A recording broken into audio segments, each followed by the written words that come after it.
Bom, gente, estamos de volta com o programa Fala Comigo e eu quero lembrar mais uma vez você que o programa Fala Comigo, a partir da semana que vem, vai ser ao vivo toda segunda e quarta-feira. Lembra aí, toda segunda e quarta-feira para você, o programa ao vivo, tá certo? E lembrando que o horário também é diferente, o horário agora vai ser às 18h15, 18h10, você já vai estar junto com a gente aqui para falar de vários assuntos que você quiser. Então, se você quiser já começar a fazer a sua sugestão de tema, é só mandar um recadinho para o nosso e-mail, é o programa falacomigo@gmail.com. Vou repetir para vocês, programa falacomigo@gmail.com. Lá você pode digitar o que você quiser, pode mandar o seu recado, sugestão de tema, pode também fazer a sua crítica e lá a gente está preparado para receber você, tá certo? Então, liga, tecle lá, participe bastante que a gente está precisando da sua opinião, tá ok? Voltando aqui à entrevista com o meu querido amigo Alexandre Paim, presidente do PSDB, nós estamos falando hoje sobre questão política aqui, como é que ficou as eleições. Então, se você quiser participar, você pode ligar para cá, o telefone daqui é 2643-1111, você pode participar com a gente aqui ao vivo, tá certo? Hoje é ao vivo, eu sei que você está loucadinho, o pai aqui está com as pernas tremendo aqui, doido para ver Carminha. Na hora do intervalo ele muda aí o canal, mas eu estou segurando ele aqui, tá certo? Alexandre, só para tirar uma dúvida aqui, a gente falou da questão dessa lei que ficou denominada como lei da ficha suja, que você acabou de explicar que é muito subjuntiva a situação, mas em relação a isso também, nós estamos com um impasse muito grande. Né? Nós tivemos um pleito agora eleitoral que a população votou numa pessoa e a Justiça Eleitoral nominou outro devido a essa lei. O que você vê nesse âmbito todo? Ô, Márcio, a gente não tem como mensurar, porque isso está na mão do TSE. Né? O candidato do PP, né? Ele concorreu sob júdice, né? Ele foi enquadrado na lei da ficha limpa por conta de se eu não me engano, de uso indevido de meio de comunicação. Aí tem vários entendimentos, porque o que se diz é que ele teve uma condenação até de 3 anos a contar de 2008. Então, pela condenação dele, ele estaria livre em 2011. E aí veio a candidatura dele. Aí, só que agora o TSE, o TRE imputou a lei da ficha limpa, dando uma condenação, aumentando essa penalidade para 8 anos. Então, isso gera uma dúvida muito grande, se essa lei pode retroagir para prejudicar, se não seria um prejuízo, e sim uma condição de uma exigência. Né? Como você vai trabalhar numa empresa, você faz um currículo, e a empresa faz uma exigência X, você pode ter a ficha limpa, mas você não cumpre com aquela exigência X que ela pediu, então para eles você não serve. É uma coisa assim meio complexa e que cai naquele problema que eu disse logo no início do programa, que faltou do judiciário dar uma decisão lógica, rápida, né? Porque a população hoje aguarda por isso. Com certeza. Nenhum de nós podemos afirmar com 100% de certeza que a situação está resolvida, né? Porque está na mão dos ministros do TSE. Eles podem julgar favorável, ou seja, indeferir de vez o registro da candidatura dele e o pleito ser considerado o correto, o Arley, o vencedor da eleição, como ele também pode dizer que ele tinha razão e dar o cargo, né, dar como vitorioso a eleição o candidato do PP. Né? Então a gente tem que aguardar realmente a decisão do TSE, não tem jeito. Né? O que a gente tem que torcer hoje, Márcio, é pensar no quê? Quem vai assumir o município pelos próximos 4 anos, que tenha consciência, que tenha responsabilidade com o dinheiro público, que tenha uma visão empreendedora, porque Teresópolis precisa disso hoje. Com certeza. Né? Nós precisamos ter foco, a cidade precisa se reerguer. Nós temos visto diversos comércios fechando as portas, diversos comerciantes reclamando, nós teremos alguns outros encerrando atividade aí no início do ano, que eu já fiquei sabendo, amigos meus, olha, Alexandre, eu vou até o final do ano, encerro a atividade.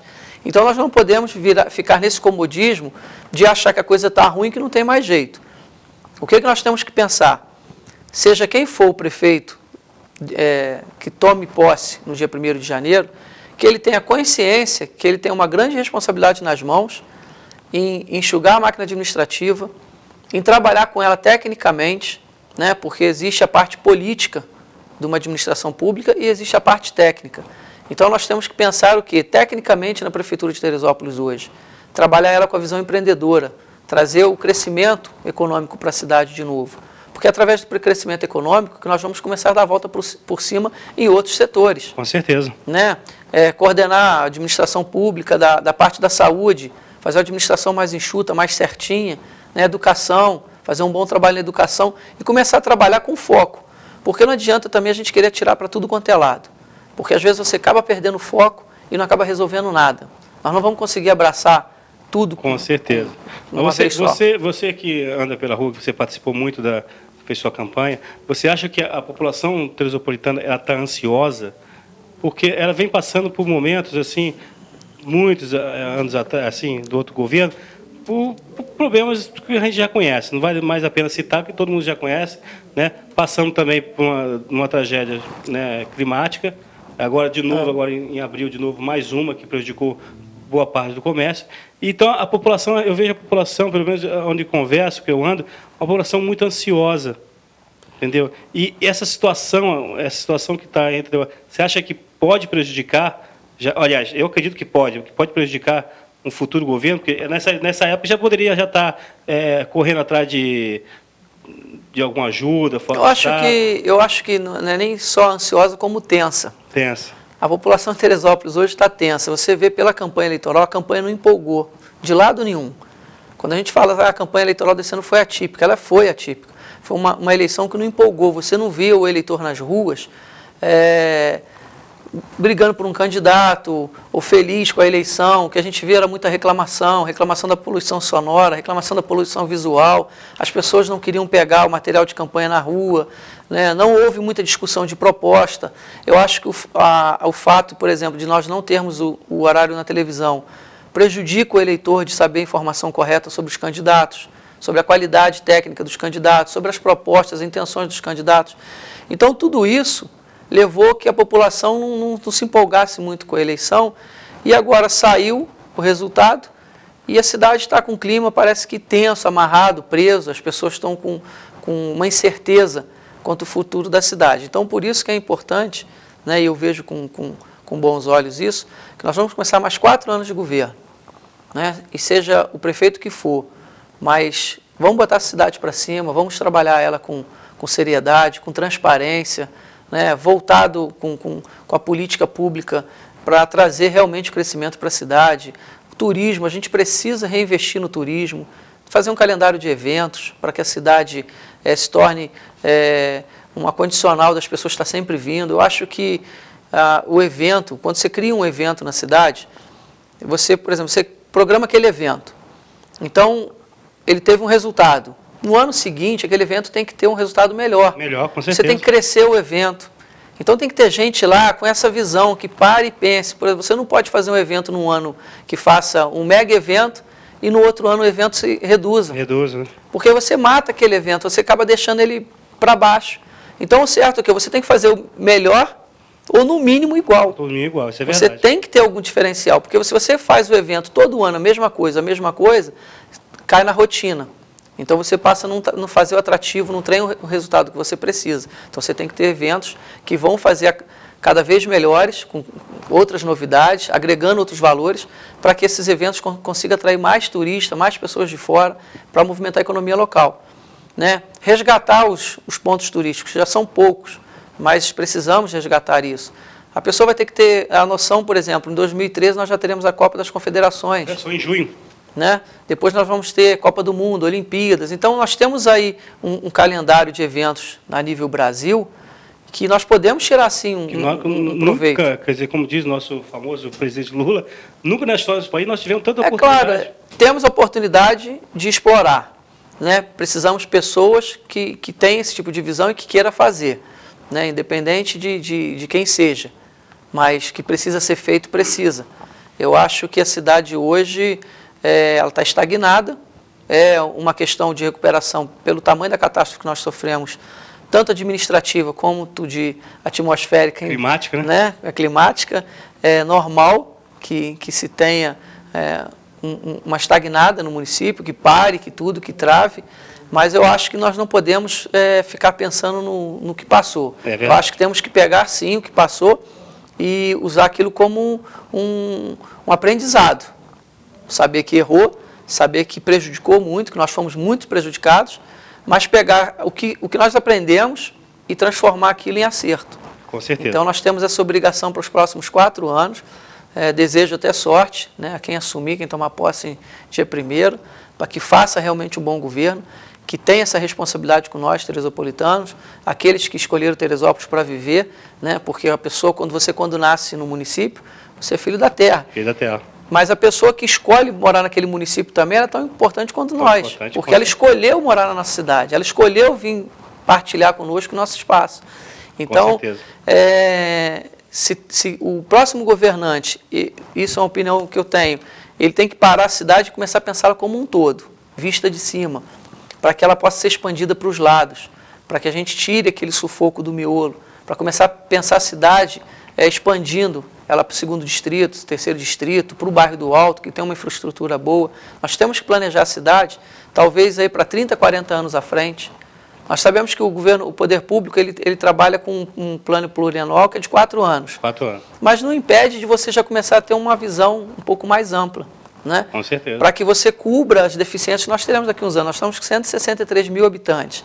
Você imagina daqui a 40 anos, quanto nós teremos? 200 mil, 230 mil? E onde esse povo vai estudar, onde esse povo vai ser atendido na questão de saúde, né? A questão de saneamento básico que a cidade não tem.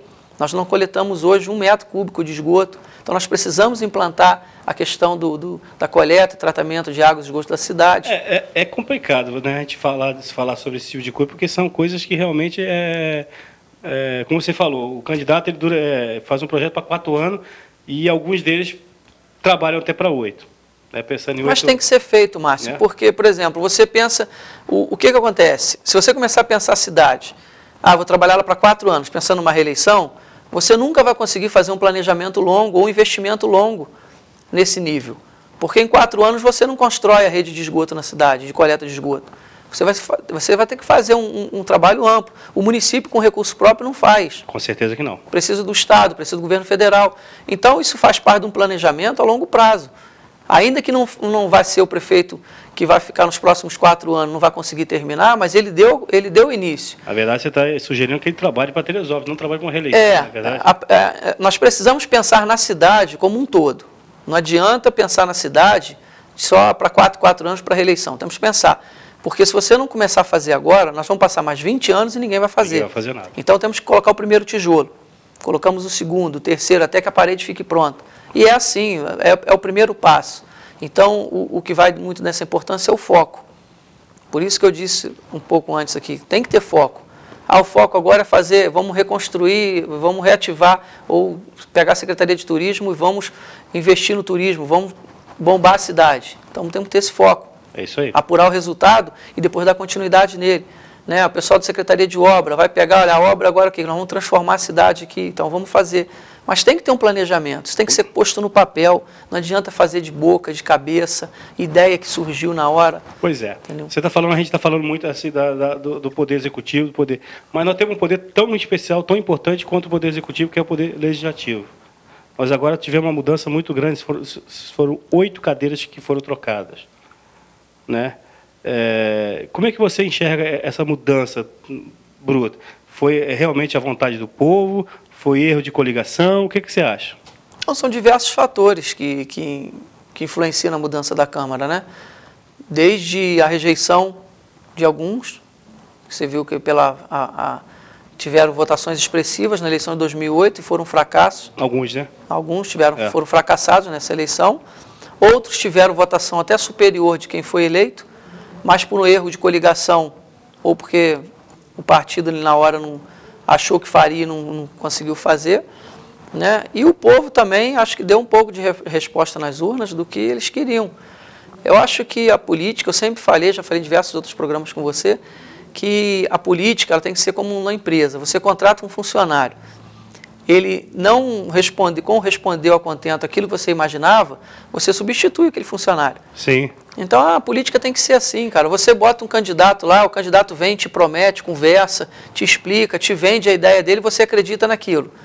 Se você começa a acompanhar o mandato dele, você vê que ele só faz sentar naquela cadeira e não procura fazer mais nada, no próximo ano você não tem que votar com ele, você vota em outro. Nós não devemos desacreditar. Eu acho que o voto nulo é um voto muito errado da população. Nós tivemos até 85, nós vivemos numa ditadura, o povo foi para a rua pedir direta já, foi brigar pelo direito a voto e conquistou o direito a voto. Então agora não tem que dizer que não quer votar, porque a questão de votação foi uma briga nossa. Nós fomos para as ruas pedir o direito ao voto. Então nós temos o poder na mão. E como é que o grande problema é que a maioria da população ainda não aprendeu a usar esse poder. Né? A eleição de vereador ela é tida como a eleição mais difícil. Sim, com certeza. Né? Em todo o processo eleitoral. Por quê? O cara vota no vereador normalmente porque é vizinho, porque é um amigo, porque o cara fez um favor, porque é o médico da família. Nós temos muito desse tipo de votação. E a pessoa, se votar, se o vereador ganhou, ela tinha que, a partir daquele momento, você acreditou no seu vizinho, no seu amigo, não tem problema nenhum, isso é democrático. Senão também o presidente de partido não ia aceitar, o cara ia ter que ter um grau de estudo, alguma coisa. Mas a democracia permite que qualquer um, né, dentro dos parâmetros, ser maior de 18 anos, ser brasileiro e outras exigências, que seja candidato.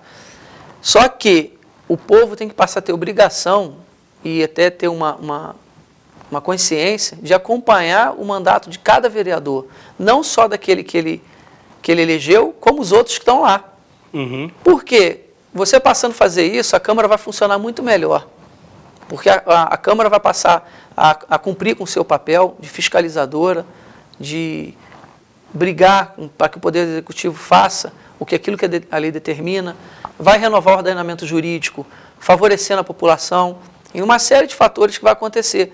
Mas se a população vota e depois não acompanha o mandato, infelizmente o candidato ali, o vereador eleito, ele cai naquele conforto, aquela zona de conforto dele, e só vai tornar a se preocupar em mostrar alguma coisa daqui a 3 anos, quando é o ano eleitoral. Isso é verdade. Bom, gente, olha só, o papo está muito bom, nós vamos dar um pequeno intervalo, eu sei que você está doido para mudar de canal, mas não mudei agora não, eu guardei o melhor para o último bloco. Não saia daí, tem muito mais coisa para vocês.